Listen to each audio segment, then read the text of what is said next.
வணக்கம் நண்பர்களே, நீங்கள் பார்த்து கொண்டிருப்பது கலை நியூஸ். நமது கலை நியூஸ் சேனலில் கள்ளக்குறிச்சி மாவட்டத்தின் செய்திகளை பார்த்து வருகிறோம்.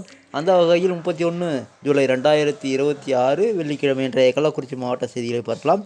கள்ளக்குறிச்சி மாவட்டம் மந்தவெளியில் அமைந்துள்ள பழமை வாய்ந்த முத்துமாரியம்மன் திருக்கோவிலின் திருத்தேரோட்டம் நிகழ்வு நேற்றைய தினம் வெகு விமர்சையாக நடைபெற்றது.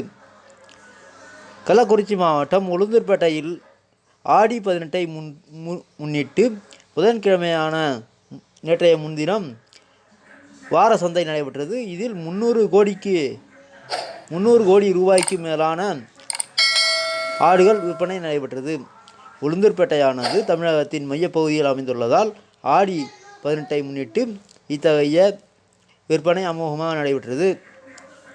கள்ளக்குறிச்சி மாவட்டம் கள்ளக்குறிச்சி ஒருங்கிணைந்த நீதிமன்ற அலுவலக வளாகத்தில் காவல்துறையினரை நுழைய விடாமல் தடுத்து நிறுத்தி வழக்கறிஞர்கள் போராட்டம்.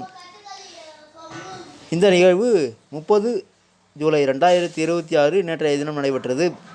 கள்ளக்குறிச்சி மாவட்டம் கள்ளக்குறிச்சி மந்தைவெளி பகுதியில் அமைந்துள்ள ஸ்ரீ முத்துமாரியம்மன் திருக்கோவில் தேர் திருவிழாவை முன்னிட்டு 500க்கும் மேற்பட்ட பக்தர்கள் நேற்றைய தினம் அக்கினி சட்டி எடுத்து வழிபாடு நடத்தினர். கள்ளக்குறிச்சி மாவட்டம் கள்ளக்குறிச்சி மாவட்ட ஆட்சியர் அலுவலக வளாகத்தில் விவசாயிகள் குறைதீர்ப்பு கேட்பு முகாம் நடைபெற்றது. இதில் பயிர்க்கடனை முழுவதுமாக தள்ளுபடி செய்யப்படாத காரணத்தினால் தமிழக அரசை கண்டித்து விவசாயிகள் கருப்பு பேட்ச் அணிந்து கூட்டத்தில் பங்கேற்றனர்.